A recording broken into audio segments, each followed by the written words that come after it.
Assalamualaikum warahmatullahi wabarakatuh. Alhamdulillahi bini'matihi tatimmus salihat. Wassalatu wassalamu ala Rasulillah wa ala alihi wa sahbihi wa man walah. Yang dikasihi lagi dihormati pengurusi dan jawatan kuasa masjid, Al-Fadil Imam dan Bilal yang bertugas, para pendidik, para asatizah dan para pemimpin masyarakat dan seluruh ahli jemaah muslimin, muslimat, hadirin dan hadirat yang dirahmati Allah sekalian. Pertamanya, marilah sama-sama kita memanjatkan rasa puji dan syukur kepada Allah Subhanahu wa taala. Pada saat ini Allah memilih kita berada dalam majlis ilmu yang mana para malaikat melebarkan sayapnya menaungi orang-orang yang menuntut ilmu, di samping mendoakan rahmat dan keampunan bagi mereka. Dan tidak ketinggalan, sama-samalah kita berniat untuk beriktikaf sepanjang kita berada di rumah Allah Subhanahu wa taala ini. InsyaAllah kita sambung pengajian tafsir pada malam ini. Masih kita dalam surah An-Nisa, ayat yang ke-92. A'udzu billahi minasy syaithanir rajim. Bismillahirrahmanirrahim. Wa ma kana lil mu'minin an yaqtula mu'minan illa khata'a. Wa man qatala mu'minan khata'an fatahriru raqabatin mu'minah wadiyatun musallamatun ila ahlihi illa an yasaddaqu fa in kana min qaumin aduwwin lakum wa huwa mu'minun fatahriru raqabatin mu'minah wa in kana min qaumin bainakum wa bainahum mitsaq fadiyatun musallamatun ila ahlihi wa tahriru raqabatin mu'minah فمن لم يجد فصيام شهرين متتابعين توبة من الله وكان الله عليما حكيما ومن يقتل مؤمنا متعمدا فجزاؤه جهنم خالدا فيها وغضب الله عليه ولعنه وأعد له عذابا عظيما يا أيها الذين آمنوا إذا ضربتم في سبيل الله فتبينوا ولا تقولوا لمن ألقى إليكم السلام لست مؤمنا تبتغون عرض الحياة الدنيا فعند الله مغانم كثيرة كذلك كنتم من قبل فمن الله عليكم فتبينوا إن الله كان بما تعملون خبيرا. Yang bermaksud, dan tidak harus sama sekali bagi seorang mukmin membunuh seorang mukmin yang lain kecuali dengan tidak sengaja.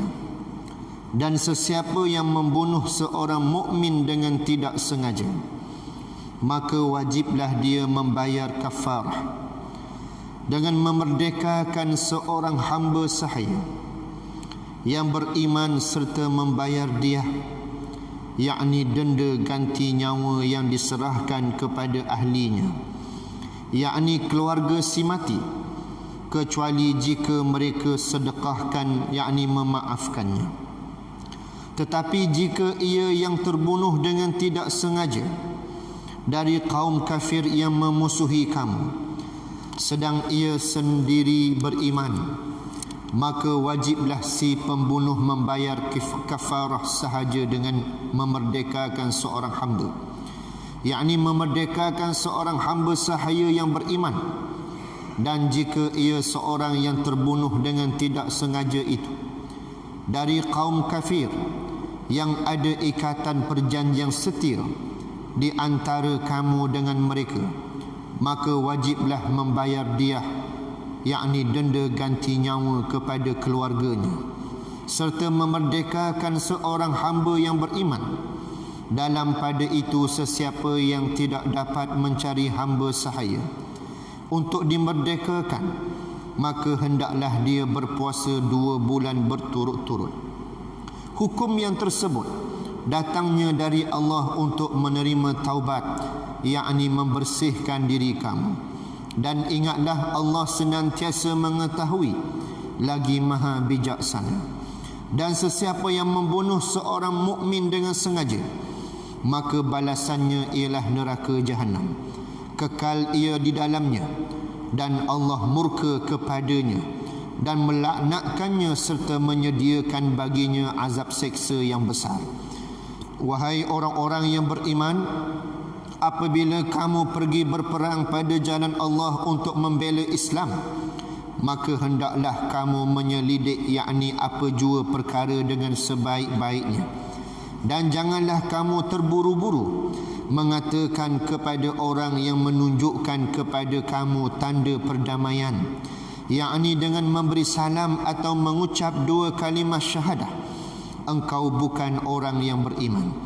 Lalu kamu membunuhnya dengan tujuan hendak mendapat harta bendanya, yang merupakan mata benda kehidupan dunia yang tidak kekal. Janganlah kamu gelap mata kepada daki dunia itu, kerana di sisi Allah ada disediakan limpah kurnia yang banyak. Demikianlah juga keadaan kamu dahulu dapat diketahui oleh orang lain akan keislaman kamu dengan memberi salam atau mengucap kalimah syahadah. Lalu Allah mengurniakan nikmatnya kepada kamu. Oleh itu selidikilah apa-apa jua lebih dahulu, dan janganlah bertindak dengan terburu-buru. Sesungguhnya Allah sentiasa memerhati dengan mendalam akan segala apa yang kamu lakukan. Surah An-Nisa ayat 92 hingga 94. Ayat yang kita baca pada malam ini adalah berkait dengan hukum pembunuhan ataupun hukum jenayah yang telah dinyatakan oleh Allah Subhanahu wa taala, dan ianya berkait dengan kenegaraan ataupun dengan pemerintahan. Ia berkait dengan ayat-ayat yang lalu yang telah kita baca pada pertemuan yang lalu. Bagaimana ayat ini ianya jikalau terbunuhnya orang Islam, sepatutnya tidak ada pembunuhan sesama orang Islam. Apabila Allah Ta'ala menyatakan wa ma kana li mu'minin an yaqtula mu'minan, tidak harus dan tidak sayugianya orang beriman ini dia nak bunuh orang beriman yang lain. Kerana hakikat orang beriman, mereka sudah mengetahui akan perkara tuntutan dan kewajipan ke atas mereka. Mana yang halalnya, mana yang haramnya, mana yang membawa pahala, mana yang membawa dosanya. Ini hakikat orang yang beriman. Tetapi melalui ayat ini mendedahkan bagaimana hakikat orang beriman itu tidak akan melakukan pembunuhan dengan sengaja, kecuali ia berlaku secara tidak sengaja.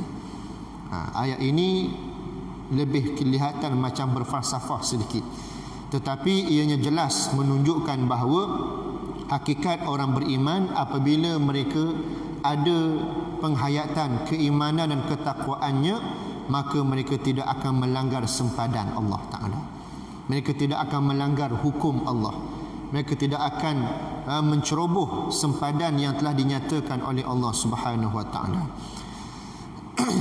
Namun yang menjadi perkara penting yang perlu kita faham ialah apabila di sana berlaku sesuatu yang di luar jangkaan ataupun sesuatu di luar dugaan bagi manusia yang mengaku beriman tadi, barangkali sesuatu yang dia tidak sengaja, contoh yang melibatkan hilangnya nyawa, kemalangan, ataupun tersalah tembak ketika berlaku peperangan, ataupun tersilap sasaran dan target yang menyebabkan yang terkena itu orang beriman, maka di sana berlakunya hilang nyawa.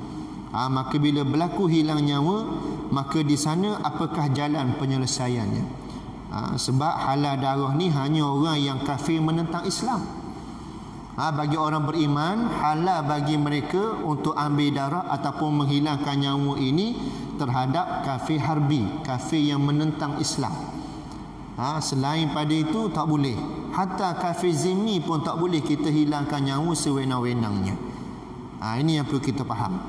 Namun apabila hal ini berlaku pada situasi orang yang beriman, maka kita detailkan satu persatu berkenaan dengan ayat di mana tidak patut seorang mukmin membunuh orang mukmin yang lain, melainkan tidak sengaja. Mungkin terlanggar ataupun sesuatu yang tersalah laku yang menyebabkan menghilangkan nyawa. Tidak boleh membunuh manusia lain kecuali sebab-sebab tertentu sahaja, seperti yang disebutkan dalam hadis Nabi SAW. La yahillu dam imri'in muslimin yashhadu an la ilaha illallah wa anni rasulullah illa bi ihda salas, an-nafsu bin nafsi was-sayyibu az-zani wat-tariku lidinihi al-mufariqu lil jamaah. Yang bermaksud, tidak halal darah seorang muslim yang telah bersaksi bahawa tidak ada Tuhan selain Allah dan aku adalah utusan Allah, kecuali kerana salah satu dari 3 perkara. Maknanya bagi seorang muslim yang mengucap 2 kalimah syahadah, tidak halal darah mereka kecuali 3 perkara yang disebut oleh Nabi SAW. Yang pertama, jika dia membunuh jiwa dengan sengaja, maka dibalasnya dengan hukuman balas bunuh, yakni qisas. Dan begitulah duda yang berzina ataupun janda yang berzina, maka halal darahnya jika cukup pensabitan dan persaksiannya. Dan yang ketiga, orang yang meninggalkan agamanya, yakni memisahkan diri dari jemaah Islam, ataupun mereka yang meninggalkan medan perang dan sebagainya. Maka 3 golongan ini halal darah mereka. Bila sebut meninggalkan jemaah ini, ialah meninggalkan kumpulan orang Islam yang beriman, yang bertakwa, yang dipandu oleh orang-orang yang beriman dan bertakwa. Tiba-tiba dia nak bersekongkol dengan kebatilan, dia lebih cenderung dan yakin kepada kebatilan. Maka ini yang membawa kepada halalnya darah seseorang itu. Dia Islam, tapi dia lebih letak kepercayaan kepada kafir yang menentang Islam berbanding orang Islam yang ada. Ini bahaya. Ini dia sudut status secara asasnya begitu. Dari sudut realitinya macam mana dia dengan Tuhan itu hanya Allah Ta'ala yang tahu. Tapi bila dah cukup pensabitan perkaitannya tadi, maka halal darahnya. Maka macam-macam boleh terjadi dalam kemalangan. Contoh macam-macam boleh terjadi dalam kemalangan yang tak diduga, dan yang tak boleh dielakkan ini. Maka itu antara yang dikaitkan dengan ayat ini, sesuatu yang berlaku menghilangkan nyawa tanpa sengaja, tanpa niat. Qatlu ghairul amdi, maknanya pembunuhan yang tidak secara niat, tidak sengaja. Dan di sini membawa kepada suatu pengsabitan hukum. Dan sesiapa yang membunuh seorang mukmin dengan tidak sengaja, maka wajiblah dia membayar kafarah, iaitulah dengan memerdekakan. Wajiblah dia membayar kafarah dengan memerdekakan seorang hamba sahaya yang beriman serta membayar diah, yakni denda ganti nyawa. Ini antara pensabitan hukum jenayah dalam Islam yang khusus kepada hukuman qisas. Kafarah pertama yang perlu dipenuhi adalah memerdekakan hamba. Ini dalam hukum Islam. Maka hamba tu mesti hamba yang beriman. Ini ranking ataupun ini syarat yang pertama, mesti bebaskan hamba. Kalau zaman Nabi, maka masih kedapatan hamba-hamba sahaya. Tapi bagaimana bila Nabi bawa Islam, Nabi bawa agenda Al-Quran yang membawa rahmat kepada seluruh alam itu, Nabi mengurangkan bilangan hamba dalam kehidupan bermasyarakat. Sebab Islam memerangi hamba. Islam cuba menghapuskan perhambaan dalam kehidupan bermasyarakat dan bernegara. Cuma dia berlaku proses yang ada peringkat-peringkat. Macam arak yang Allah Ta'ala turunkan pengharamannya bukan secara sekaligus. Sebab apa berlaku situasi yang demikian? Sebab di sana masyarakat Arab begitu tepu dengan amalan hidup yang demikian. Macam hamba sahaya, tepu dah, benda tu dah jadi satu sebati realiti kehidupan mereka. Arak pun sama. Maka sebab itu bila mana Quran turun ni ada secara berperingkat-peringkat ayat dalam mengharamkan ataupun mensabitkan satu hukum tadi. Maka sebab itulah bila mana berlaku pembunuhan secara tidak sengaja, maka wajiblah dia memerdekakan seorang hamba yang beriman. Hamba yang beriman. Maka dikaitkan dengan satu hadis Nabi SAW yang saya baca mafhumnya saja. Imam Ahmad mengatakan, telah menceritakan kepada kami Abdul Razak dan telah menceritakan kepada kami Ma'mar dari Az-Zuhri dari Abdullah ibnu Abdullah dari seorang lelaki dari kalangan Ansar yang telah menceritakan hadis berikut, bahawa dia datang dengan membawa budak perempuan yang berkulit hitam. Lalu dia bertanya, "Wahai Rasulullah, sesungguhnya aku terkena kewajipan memerdekakan seorang budak mukmin." Seorang budak, bila masuk budak ni ialah seorang hamba yang beriman. Untuk itu apabila menurutmu budak ini mukmin, maka aku akan memerdekakannya. Maka sahabat tadi dijumpa Nabi, maka dia sudah melakukan satu kesilapan yang mensabitkan hukum untuk memerdekakan seorang hamba yang beriman. Maka dia ada bawa seorang budak perempuan hitam, kulit hitam. Biasa hamba abdi di masyarakat Arab ni ramai yang berkulit hitam. Maka bila waktu itu dia datang jumpa Nabi nak peresah, nak confirmkan adakah dia ni menepati ciri-ciri hamba yang perlu dimerdekakan, sebab untuk sabitkan pelepasan atas kesilapan yang dilakukan tadi.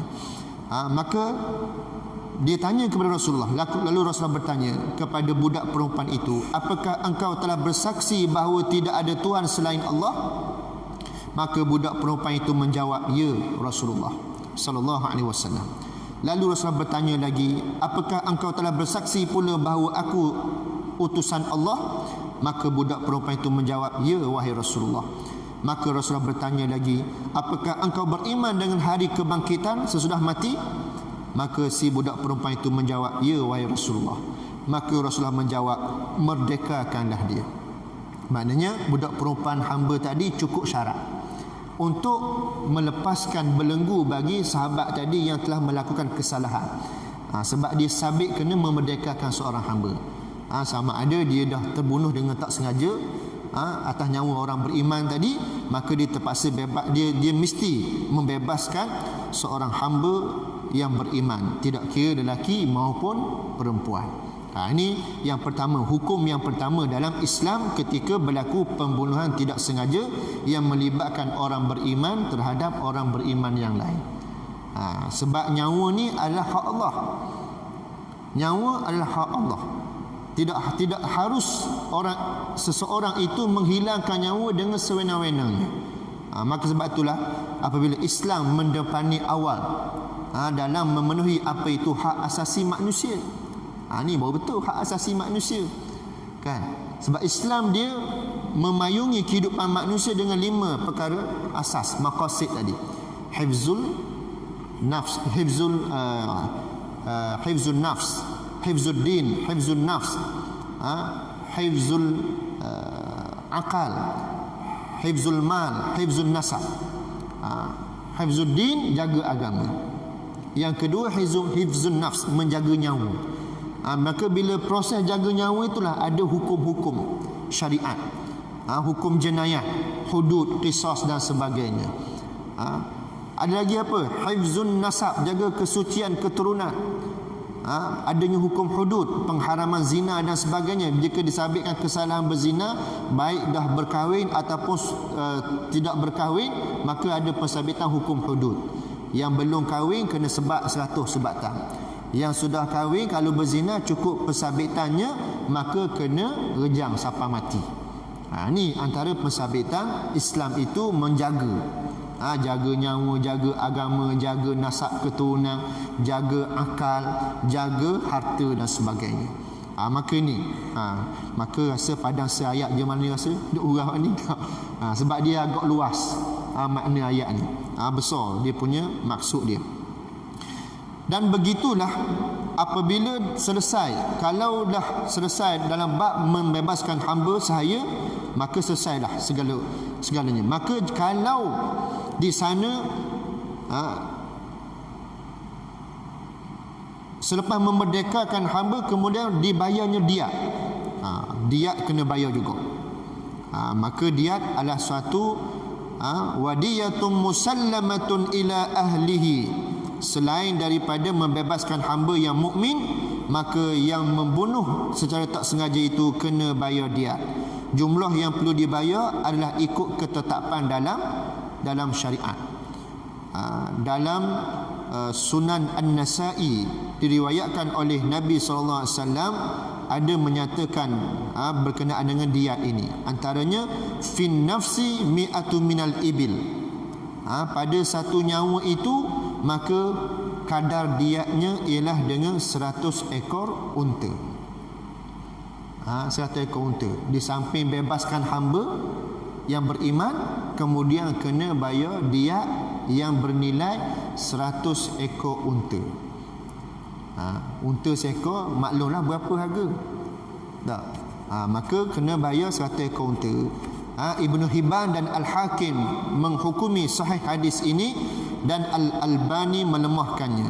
Namun kandungan hadis ini disepakati oleh seluruh ulama sebagaimana dinukil oleh Imam Syafi'i, Ibnu Munzir dan Ibnu Abdul Bar dalam kitab Al-Um, yang mana ada pengiraan tentang bayaran unta itu telah diriwayatkan oleh Imam Ahmad dan para pemilik kitab sunnah melalui hadis Al-Hajjaj Ibnu Artah dari Zaid Ibnu Jubair dari Khash Ibnu Malik dari Ibnu Mas'ud yang menceritakan Rasulullah SAW telah memutuskan terhadap diat kes pembunuhan secara tidak sengaja dibayar dalam bentuk 20 ekor bintu Makhad dan 20 ekor Bani Makhad dan 20 ekor bintu Labun dan 20 ekor Jaz'ah dan 20 ekor Hiqqah. Maka 100 ekor unta tadi dia ada pecahan kategori pula. Itulah kalau bintu Makhad, unta betina yang telah genap berusia setahun dan sudah masuk tahun kedua. 20 ekor unta yang dikatakan bintu Makhad tadi, itulah unta betina yang telah genap berusia setahun dan sudah masuk tahun kedua. Yang dimasukkan 20 ekor Bani Makhad, unta jantan yang telah genap berusia setahun dan sudah masuk tahun kedua. Ini saya bacakan sebagai maklumat tambahan supaya kita boleh nampak, oh ni sistem hukum Islam. Ini di hukum Islam yang telah Allah Ta'ala gariskan, yang mana Islam itu membawa rahmat kepada seluruh alam. Yang ni bendanya. Hari ini ada hukuman bunuh ataupun jika disabitkan kesalahan membunuh, ada tak dapat benda-benda ni? Tak ada. Melainkan kena bunuh gantunglah. Ataupun kalau tak disabitkan, dibuktikan untuk dihukum bunuh gantung, maka dia kena penjara selagi mana tidak ada tak selesai bicara kes. Maknanya keluarga si mati habis gitu je lah. Tapi kalau ikut cara Islam, penyelesaian Islam, dia ada bayar diat pula dan sebagainya. Ataupun kalau cukup pensabitan nak dihukumkan bunuh kepada pesalah tadi, maka keluarga si mati dapat apa? Tak dapat apa. Nampak tak? Tengok bagaimana Islam membela. Islam yang membawa rahmat kepada seluruh alam, ni lah bendanya. Bukan rahmatil alamin pergi payung pondang pula. Tu mengarut. Rahmatil alamin tokoh Maulid Rasul boleh pada orang tak bahasa merah. Ni payah ni, susah ni. Orang tak pernah mengucap syahadah, orang tak pernah selawat ke atas Nabi, boleh tokoh medu Rasul pula. Pening dunia hari ni. Kena lah. Sokong sangat. Padang muka pakoh hari. Bintul Labun, unta betina yang sudah genap berusia 2 tahun dan memasuki tahun ketiga. Ni kategori unta-unta yang mencukupkan bilangan 100 ekor.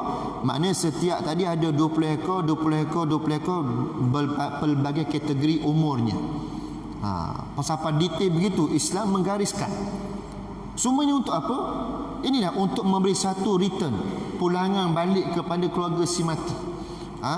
Untuk supaya mereka terubat kesedihan mereka, dan juga boleh membantu mereka barangkali yang terbunuh tu sebagai ketua keluarga, yang menjaga hak ehwal keluarga untuk mencari rezeki dan sebagainya. Maka ini Islam begitu mendepani isu-isu yang membawa kepada apa itu human right, apa itu hak asasi manusia. Ni buta hak asasi manusia, sembang nak hak asasi manusia. Habis pening huru-hara kita hari ni.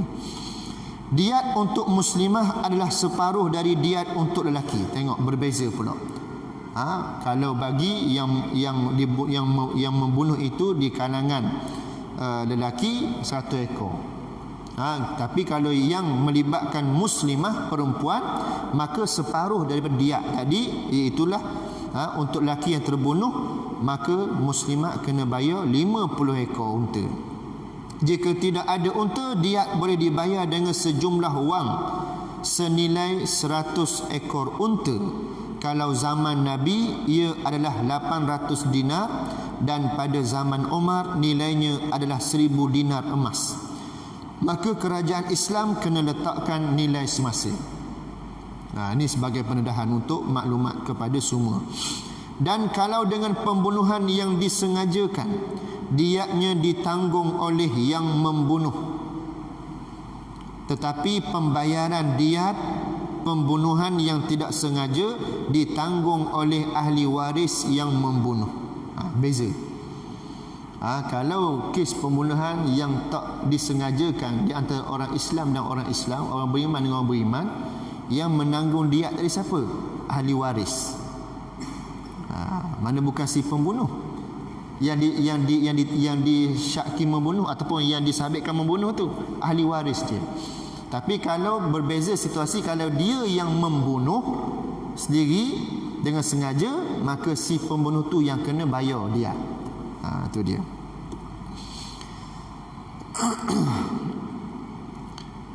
Iaitu keluarga dari pihak ayah, dan boleh dibayar secara ansuran selama 3 tahun. Subhanallah. Ini dia hukum Islam.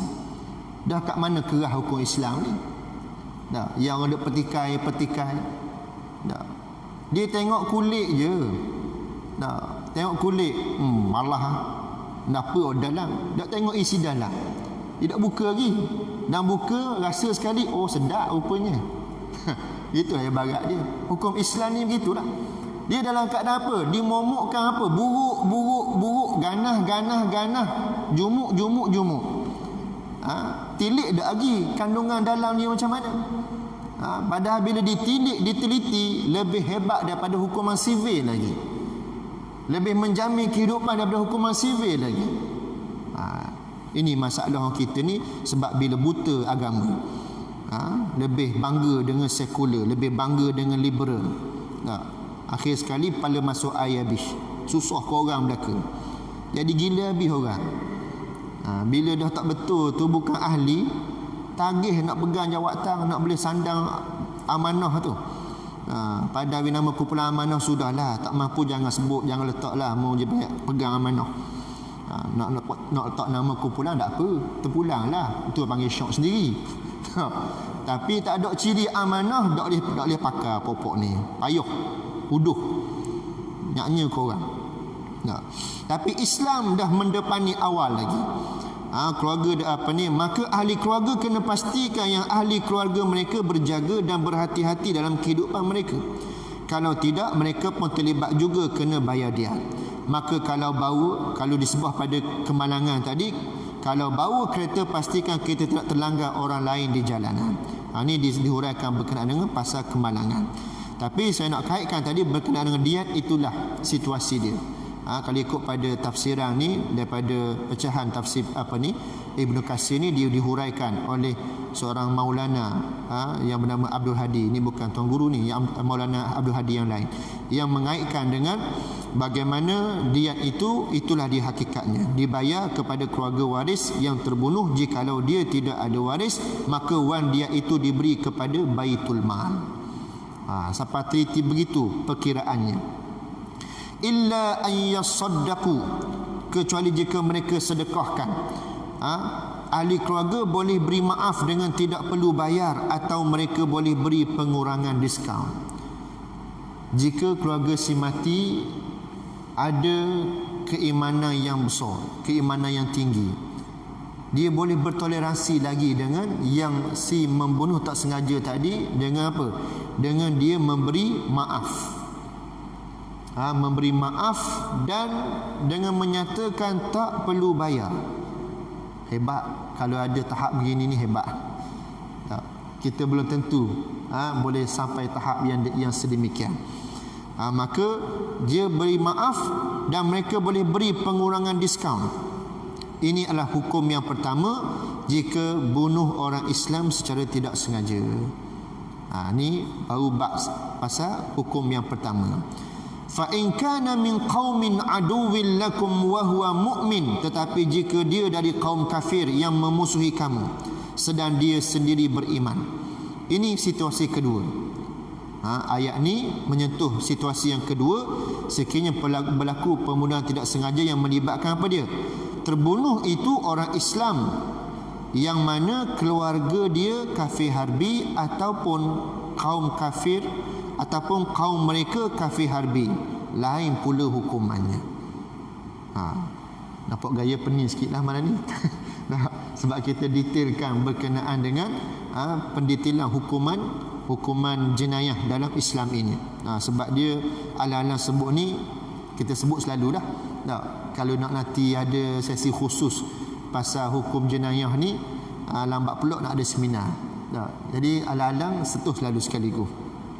Maka situasi ini boleh terjadi dalam keadaan ada orang yang telah masuk Islam tapi mereka tak dapat nak berpindah ke negara Muslim. Jadi mungkin dalam peperangan tentera Islam terbunuh orang Islam yang telah menganut Islam. Maknanya situasi yang kedua ini ialah berlakunya pembunuhan tidak sengaja kepada orang Islam terhadap orang Islam yang lain pada kedudukan orang Islam yang terbunuh itu barangkali dia seorang je Islam tapi keluarganya bukan Islam. Barangkali mu'allaf lah ni yang nak dikaitkan ni.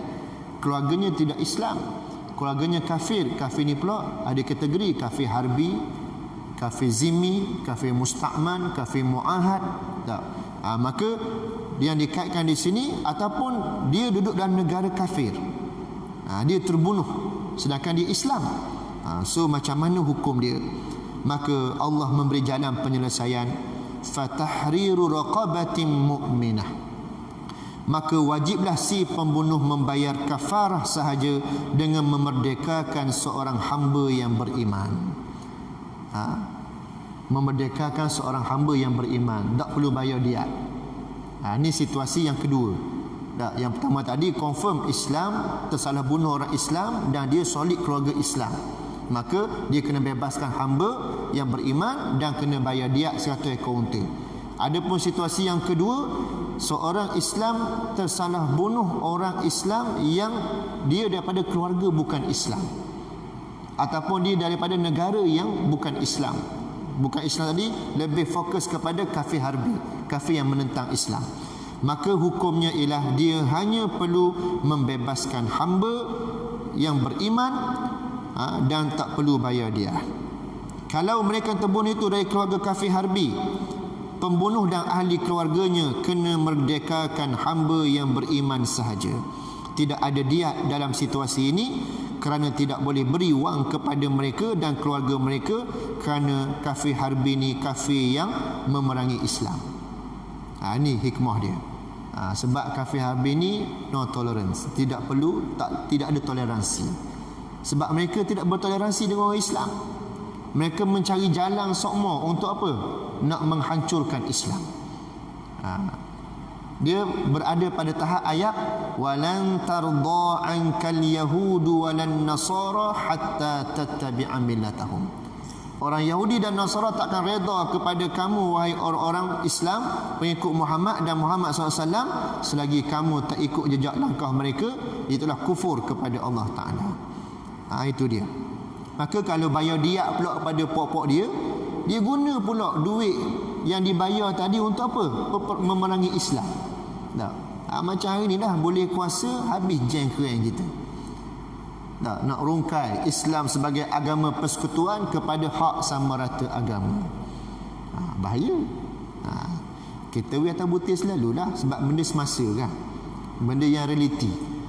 Nak dekor kat mana? Tujuan baca Quran ni, inilah bendanya. Main baca Quran nak suruh puji habitat kita, melenggak melangit, jawab dia syok sendiri. Ke guanya? Tujuan baca Quran ni nak piak diri kita. Kita reflect diri kita. Untuk apa? Untuk kita sedarkan dan buka minda orang Islam ni supaya apa?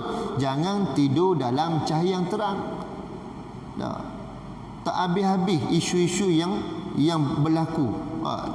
Sehingga mencabar kita orang Islam, tokoh media rasul bui pada bukan Islam ni apa benda?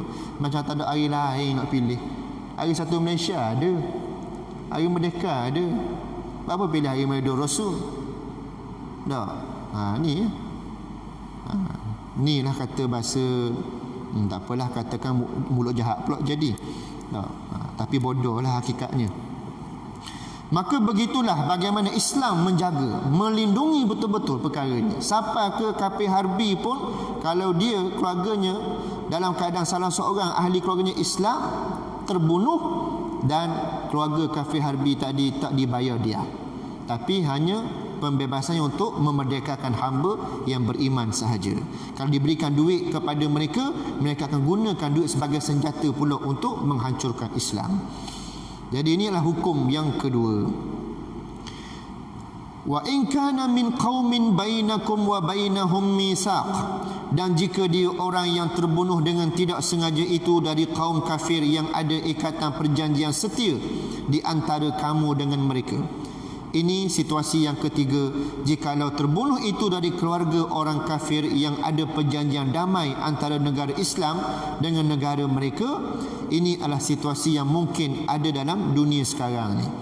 Iaitulah kerana kita ada perjanjian damai sesama negara umat, sesama negara. Ada hubungan G to G, government to government, yang melibatkan negara Islam dengan negara bukan Islam. Maka ni ada hubungan diplomatik. Ni situasinya berlainan pula. Maka apakah hukumnya jika berlaku demikian, pembunuhan tak sengaja? Maka wajiblah membayar diah kepada keluarganya serta memerdekakan seorang hamba yang beriman. Dia akan reset balik macam hukum yang awal tadi. Dia sama. Syaratnya yang keluarga terbunuh itu bukan kafir harbi.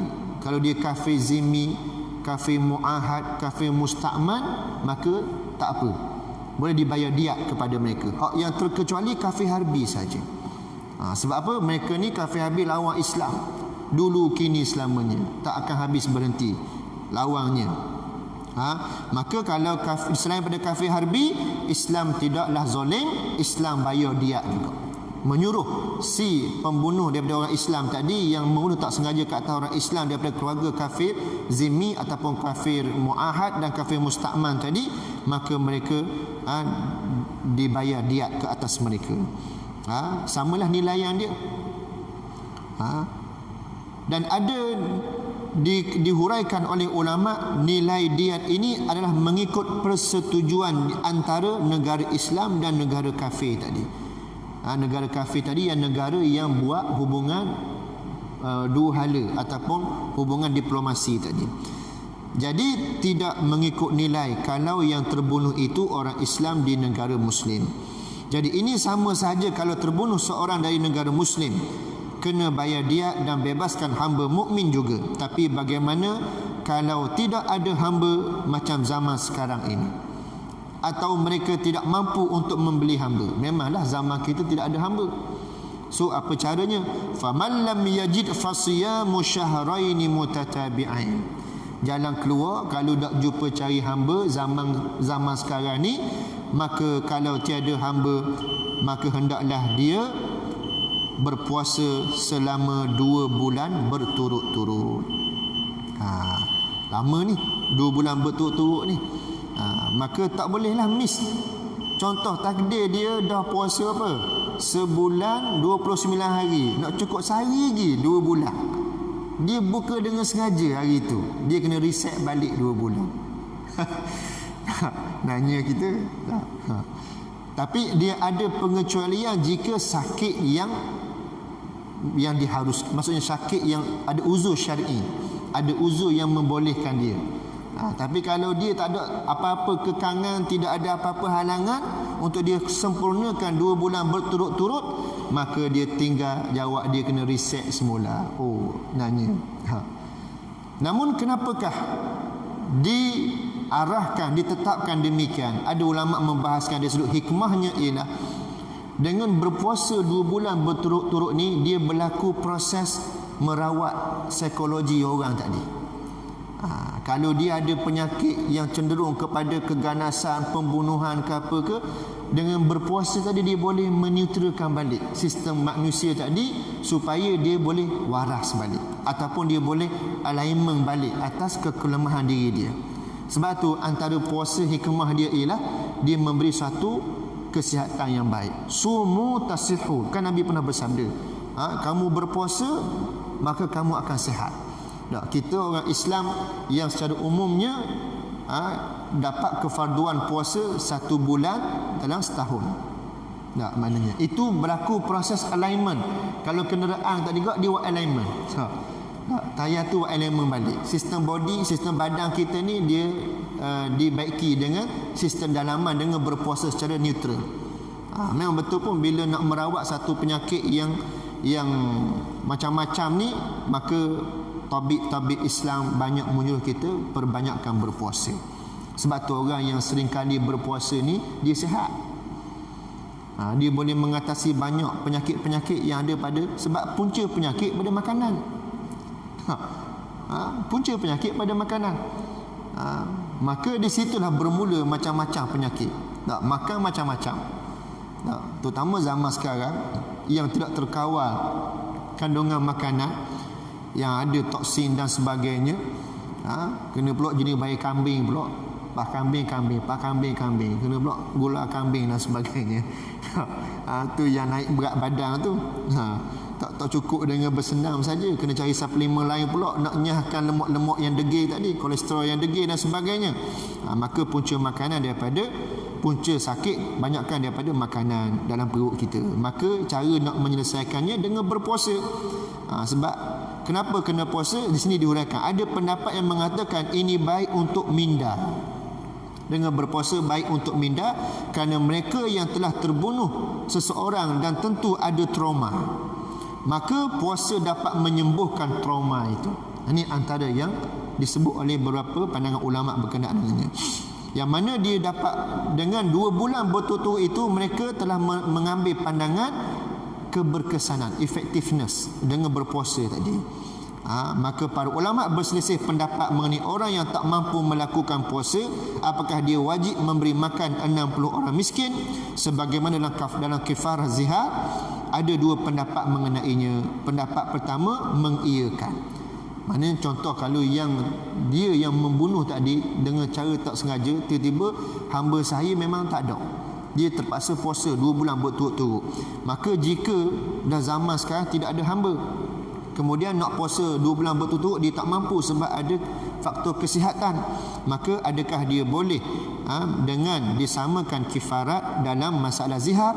Sesungguhnya alternatif ini tidak disebutkan dalam ayat yang mengandungi makna ancaman, peringatan dan menakut-nakutkan. Maka tidaklah serasi bila disebutkan padanya masalah memberi makan sebagai alternatif lain, kerana akan tersirat pengertian mempermudah dan menganggap ringan. Pendapat yang kedua mengatakan tidak boleh. Pendapat pertama kata mengiyakan. sama, boleh beri makan kepada fakir miskin. Tapi ada pandangan yang kedua mengatakan bahawa tidak, no kompromi, tidak ada pertimbangan dalam bab ini, maka dia kena berpuasa. Kerana sesungguhnya jika alternatif memberi makan ini hukumnya wajib, nescaya keterangan mengenainya telah disebut. Taubatan minallahi wa kana Allahu alaihi aliman hakima.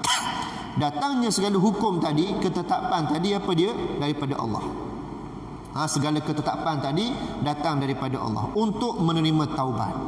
Dan Allah Maha mengetahui lagi Maha bijaksana. Antara hikmah ataupun antara tujuan pelaksanaan hukum jenayah ini dalam Islam, hudud tadi, ia memberi suatu suatu proses pengampunan dosa.